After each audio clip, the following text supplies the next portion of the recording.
Ya, saya minta itu betul-betul dipahami. Apalagi kita ini kan hutan tropis, hutan alam.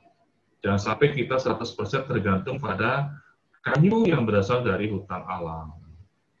Alangkah baiknya sudah mulai dicoba dikembangkan kayu yang berasal dari hutan tanaman. Jadi hutan yang ditanam dari benih sampai jadi pohon. Kalau hutan alam itu kan yang memang sudah disediakan Tuhan untuk kita. Kita dapat anugerah hutan alam. Itu kalau bisa sih kayunya kita kurangi, kita ambil yang diambil dari hutan alam. Karena luar biasa ya, hutan alam itu biodiversitas keanekaragaman hayatinya sangat tinggi. Jadi kalau kita terlalu tergantung dengan hutan alam untuk hanya sekedar kayunya, wah itu lama-lama akan menjadi rugi yang sangat besar. Tidak sebanding dengan keuntungan kita peroleh dari kayu. Itu dipahamkan betul ya. Meskipun kita ini mata kuliahnya membahas tentang bagaimana memanfaatkan kayu dari pohon yang notabene berasal dari hutan. Lanjut, nah ini bagaimana kayu itu jalan ceritanya mulai dari hutan, kemudian dari sebatang pohon, kemudian menjadi batang kayu atau kayu log, kemudian menjadi kayu gergajian. Ini perjalanannya panjang ya. Ini melibatkan banyak mata kuliah. Silvikultur, ilmu tanah, kemudian pemanenan hutan, tata laksana hasil hutan, terkait dengan distribusi kayunya ini, termasuk IPK ini ya. Kemudian ada mata kuliah molding panel, mata kuliah banyak sekali. Mungkin kalau bicara alur hutan menjadi kayu ini saja, mungkin separuh mata kuliah yang ada di kehutanan itu membahas ini. Meskipun secara spesifik terkait dengan pengolahan kayunya itu dibahas di industri pengolahan kayu. Ya, jadi mata kuliah itu sudah diramu secara khusus supaya kalian mahasiswa kehutanan itu punya pemahaman yang integratif, yang holistik, yang terpadu dan menyeluruh, ya komprehensif istilahnya. Jadi tidak terlepas satu sama lain, tapi saling terkait. Lanjut, silakan kalau ada yang bertanya di tengah penjelasan saya, silakan saja ya. Lanjut, ini saya mau menjelaskan tentang ruang lingkup penggergajian kayu. Ruang lingkup itu maksudnya skupnya ya, batasan posisi juga bisa dikatakan demikian. Penggergajian kayu itu posisinya dalam industri kehutanan itu di mana letaknya? Ya. Ini saya buat versi saya, ya skema yang saya buat. Nah, kalau kita lihat industri kehutanan secara umum ya, industri kehutanan secara umum, kan kita punya Kementerian Kehutanan dulunya. Nah, sekarang udah dilebur dengan lingkungan hidup, dengan alasan mungkin salah satunya supaya lebih terkontrol hutannya, karena digandengkan dengan lingkungan hidup. Ya, jadi tidak melulu hanya bicara egosentris kehutanan, tapi sudah, kita harus melihat juga lingkungan hidup secara umum, secara luas. Ya. Makanya digandeng jadi KLHK. Nah, industri kehutanan di dalamnya ada industri pengolahan hasil hutan. Ini masih luas ya, karena bicara hasil hutan.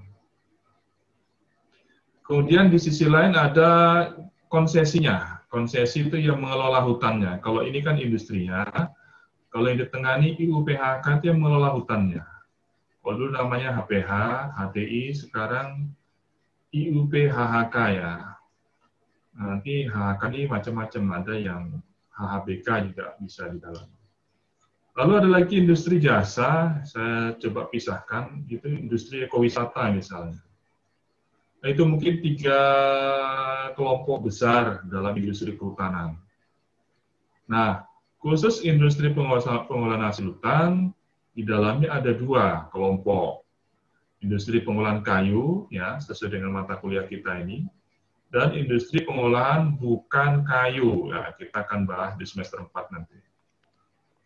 Industri pengolahan kayu nanti akan terbagi lagi, masih ingat kemarin saya jelaskan ada industri hulu dan industri hilir ya. Industri hulu nanti di dalamnya ada penggergajian, ya, materi kita ini penggergajian kayu maksudnya. Kemudian ada industri hilir. Nah, industri hilir terbagi lagi industri molding yang akan kita bahas kemudian furniture masuk, kayu lamina juga, dan kayu-kayu konstruksi lainnya. Industri hilir tidak hanya ini ya, sebenarnya ada contoh lagi yang lain banyak. Tapi apa saya sebutkan ini, karena molding, furniture, kayu sambung, dan kayu lamina ini, atau kayu konstruksi, itu masih terkait erat. Nah, ini ada garis putus-putus merah ini. Masih terkait dengan penggergajian kayu. Maksudnya apa? Penggergajian kayu ini hanya menghasilkan bahan setengah jadi, makanya disebut industri hulu. Nah, setengah jadi diolah lagi oleh industri hilir, oleh molding, menjadi molding, menjadi furniture atau mebel, menjadi kayu lamina, menjadi kayu-kayu konstruksi lain. Itu ya. Dan penggergajian sendiri bisa dikelompokkan, ada industri penggergajian besar, ada industri kecil, itu terkait dengan modal dan seterusnya. Nah, saya minta kalian memahami ini.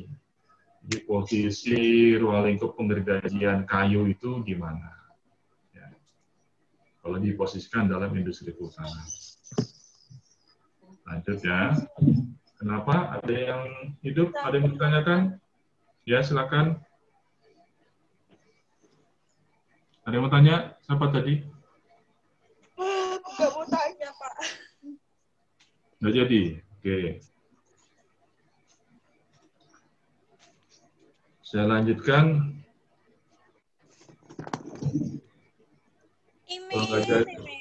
Kalau nggak jadi di off ya. Siapa ini? Maaf, Rini. Pak.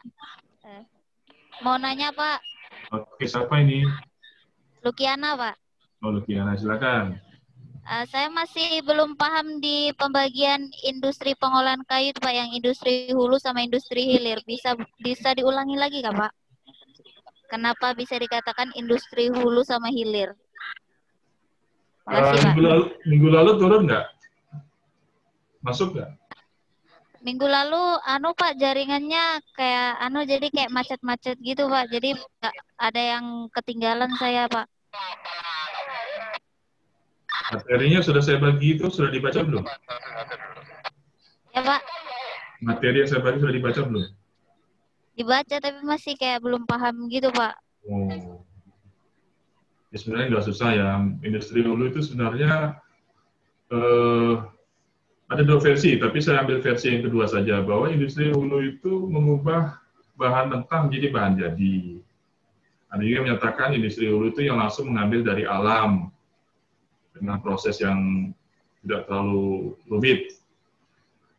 Nah, kalau ada juga menyatakan industri hilir itu industri mengolah bahan setengah jadi menjadi barang jadi, atau industri yang mengubah bahan dari alam dengan proses yang lebih kompleks, ada juga.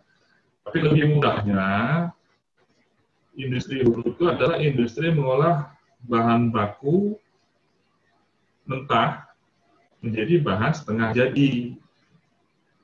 Kalau industri hilir, lanjutannya dari industri hulu, mengubah bahan baku setengah jadi menjadi bahan jadi atau siap pakai. Nah, industri hulu sini kan penggergajian kayu dimaksudkan oleh industri hulu karena penggergajian kayu bahan bakunya adalah kayu log tadi, kayu bundar yang dari batang pohon tadi ya, itu bahan mentahnya. Itu kan belum jadi apa-apa, belum bisa dipakai untuk apa-apa. Dirubah menjadi kayu gergajian. Kayu gergajian seperti apa ya? Seperti gambar di depan tadi ya, balok, papan, dan seterusnya. Nah, balok papan itu dirubah oleh industri di hilirnya, dirubah menjadi kayu molding dengan bentuk yang lebih indah, sudah lebih halus, berubah lagi menjadi mebel, berubah lagi menjadi kayu lamina yang dimensinya lebih besar, lebih halus, dan siap pakai, dan seterusnya. Begitu ya, Lukiana, bisa paham? Iya, Pak, bisa, Pak. Makasih, Pak. Jadi tidak hanya untuk Lukiana, bisa juga untuk yang semua yang lainnya yang kira-kira masih mispersepsi dengan penjelasannya. Saya lanjut ya.